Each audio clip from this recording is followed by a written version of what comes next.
Welcome back to the Lakers Central, where we dive into the most electrifying and urgent updates from the world of sports every single day. And today we've got a situation that's gone from hopeful to full-blown crisis in just a matter of our days. We're talking about the first-round playoff battle between the Los Angeles Lakers and the Minnesota Timberwolves.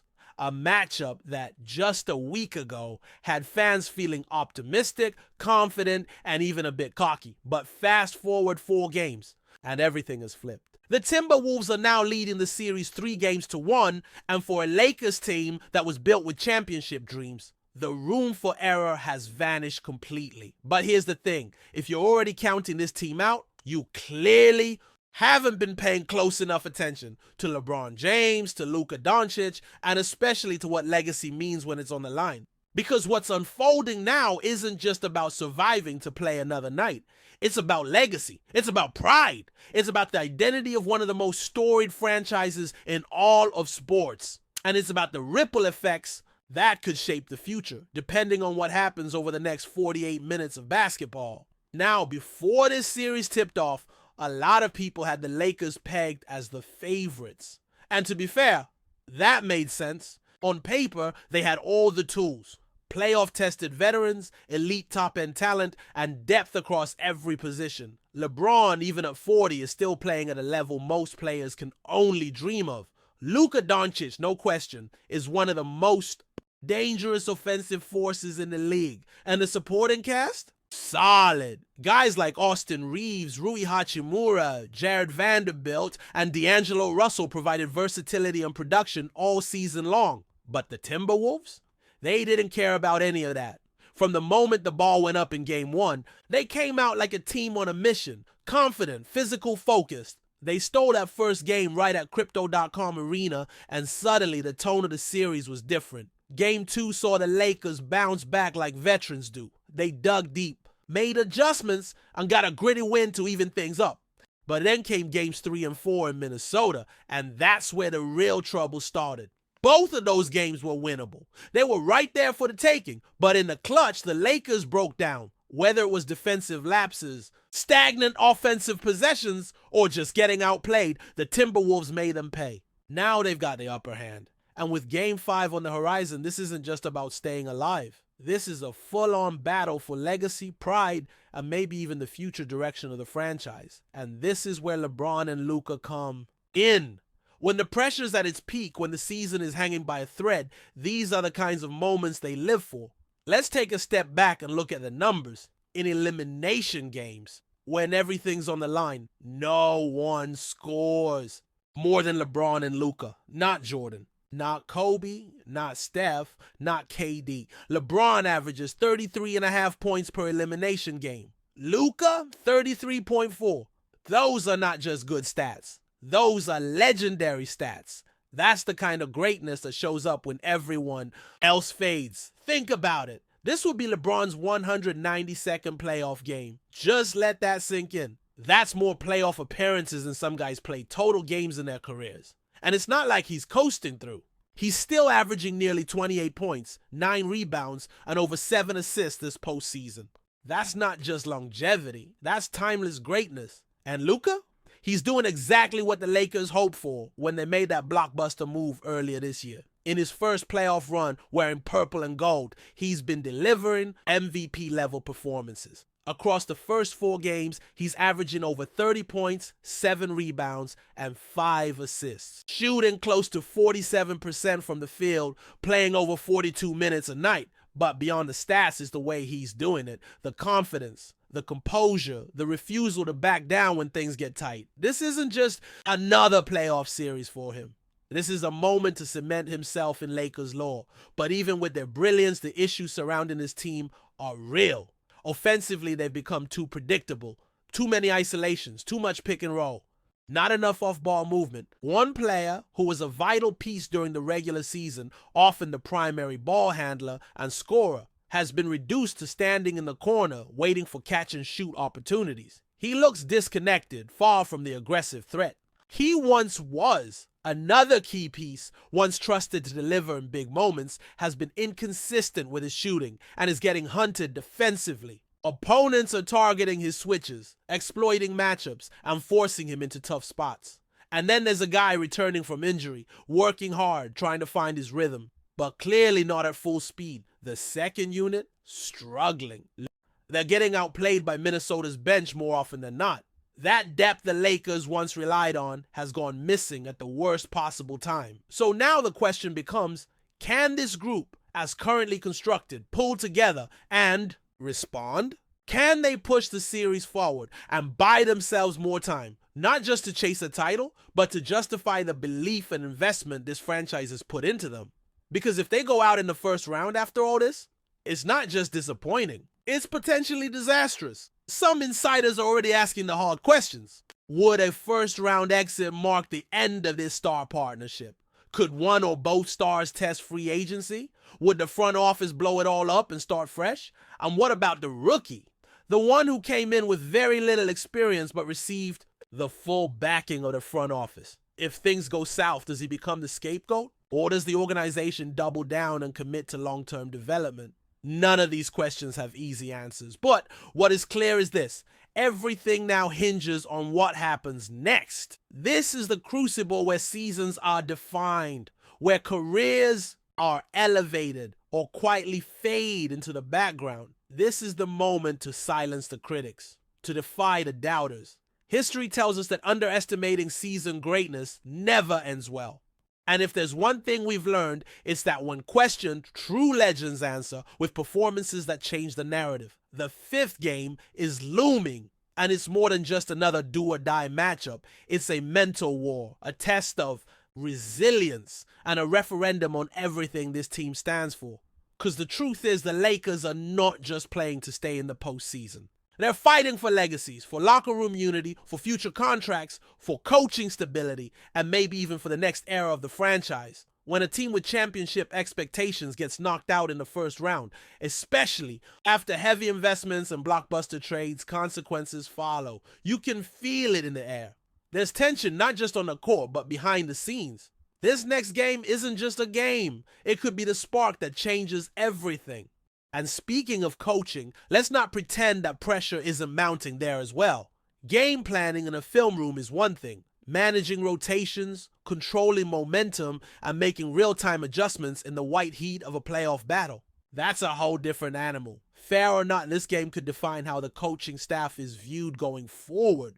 Can they outthink their counterpart across the court? Can they make bold calls, shift strategies mid-game, and light a fire under a roster that desperately needs a jolt? These are the kind of moments that can make or break coaching careers. Meanwhile, one of the few remaining advantages for the Lakers is that they return home. That means home crowd energy, a familiar court, and the chance to use the atmosphere to their benefit. But this is no guaranteed lift. The fans are passionate, but they're not blind.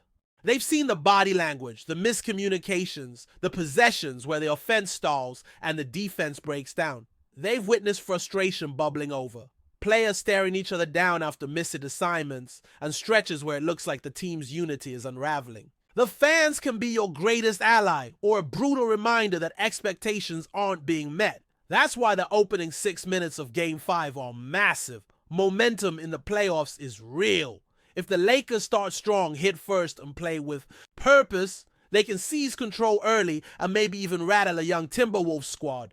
But if they stumble, fall behind again, and show signs of doubt, the hole gets deeper fast. That kind of start could shape the entire night, and possibly the entire series. Then there's the little stuff that becomes huge in the playoffs. Free throws. Yes, free throws. They may not be sexy, but they win games. And right now, the Lakers haven't been sharp enough at the line. They've missed key free throws late in games, misses that have literally swung results. In a series this tight, every point matters. Veteran players usually deliver under pressure, but as a team, they have to tighten up from the stripe. No more wasted opportunities. And make no mistake, everyone in the building knows this game might influence what happens this summer. If the Lakers win and push the series to 6, it strengthens the case for continuity. It gives the front office a reason to believe in this core. But if they lose, that's when the noise gets louder. This organization is no stranger to bold decisions. Another early exit could push leadership to rethink everything. A trade, a reshuffle, a total pivot. Every aspect, from player roles to front office direction, could be on the table. Let's talk about the narrative too.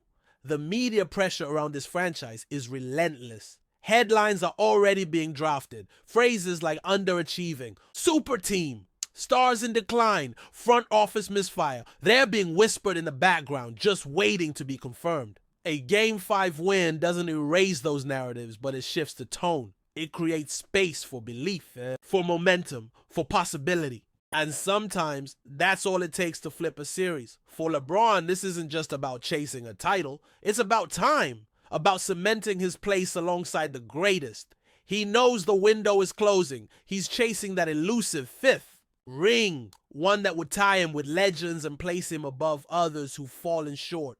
For Luka, it's about stepping into the spotlight in a new city with fresh expectations and proving that he can carry a franchise when it matters.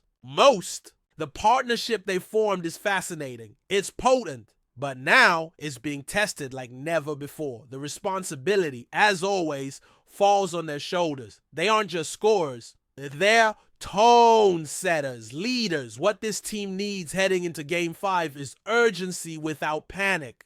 Composure with intensity, execution over emotion, shot selection, defensive effort, rotations, communication. These are the fine details that win playoff games. Minnesota has made it clear they won't hand anything over.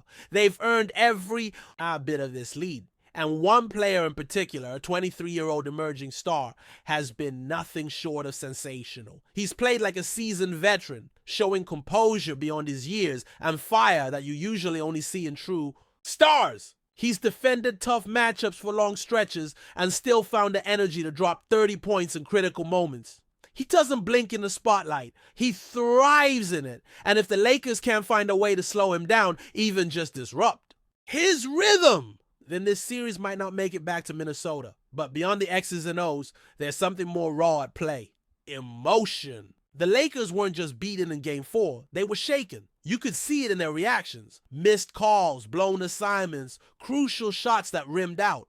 It wasn't just the score that hurt, it was the way they lost control in the closing minutes. The frustration was obvious, the cohesion slipped. And for a team that prides itself on poise, that was a red flag. So here we are, staring at a moment that could swing everything. Personally, I wouldn't bet against this duo, not with this much at stake. We've seen what they're capable of when the world counts them out. And if there's one thing we've learned from basketball history, it's this. Great players find ways to respond. Sometimes all it takes is one game to flip the entire narrative. One performance to remind everyone who you are. One night to silence the noise and reset the story. Before we continue, we ask that you leave a like and subscribe to the channel so you won't miss any exclusive Lakers updates. Moving on. In a move that has stunned the entire basketball world, Kevin Durant has officially signed a 4-year contract with the Los Angeles Lakers. The shocking announcement came early this morning, sending waves of excitement and disbelief across the NBA. Durant, one of the most prolific scorers in league history and a 2-time NBA champion, leaves the Phoenix Suns to join LeBron James and Anthony Davis in what could be one of the most formidable trios the league has seen in years. The decision was kept under tight wraps, with no significant leaks or rumors pointing to the Lakers as a possible destination. According to sources close to the negotiations, the deal was finalized late last night after a series of private meetings between Durant's representatives and the Lakers front office. The contract reportedly includes a player option in the final year and places the Lakers once again at the center of championship conversations. Durant's move marks a seismic shift in the NBA landscape. At 36 years old, he remains one of the most lethal offensive weapons in the game, capable of taking over at any moment. His arrival in Los Angeles signals a clear win-now approach from the Lakers, who are determined to maximize LeBron's final years in the league. With the Western Conference already packed with talent, the addition of Durant tips the balance of power heavily in favor of the Lakers. Fans in LA erupted on social media as news broke, while reactions across the country ranged from pure joy to utter disbelief. Many are already calling this the most stunning free agency move since LeBron's return to Cleveland or Durant's own controversial decision to join Golden State in 2016. One thing is certain, with Durant now donning the purple and gold, the NBA is in for a wild and unforgettable season. Stay informed exclusively about Los Angeles Lakers news. Subscribe to our channel and hit the like button to keep receiving daily updates. Also, share your opinion on the news in the comments, as your contribution is crucial for the Lakers. Stay tuned for the next video.